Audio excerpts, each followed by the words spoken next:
వెనిజులాకి, ఇండియాకి ఎలాంటి సంబంధాలుండేవి?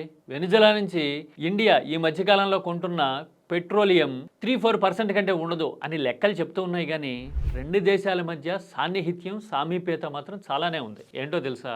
బ్రిక్స్ కూటమని చూస్తూ ఉంటాం కదా మనం. రష్యా, చైనా, ఇండియా ఇలాంటి దేశాలన్నీ కలిపి బ్రిక్స్ కూటమి కట్టాయి కదా! నిజానికి వెనిజువేలా కూడా ఈ బ్రిక్స్ లోకి రావాలనుకుంది. అలా వస్తే గనక అమెరికా ఆధిపత్యానికి నేరుగా ఛాలెంజ్ అయ్యి ఉండేది. ఎందుకో తెలుసా?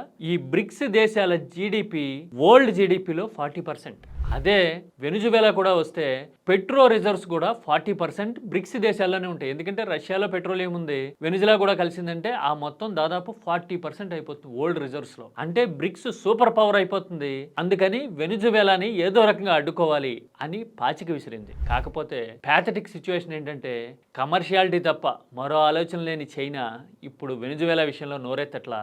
ఆర్థికంగా తట్టుకోలేని పరిస్థితిలో ఉన్న రష్యా చూస్తూ ఉండిపోయింది. ఇక ఇండియా సంగతి సరే కదా. అది ఇండియాకి వెనిజువేలాకి మధ్య బ్రిక్స్ కనెక్ట్. మీకు తెలుసా ఈ విషయం?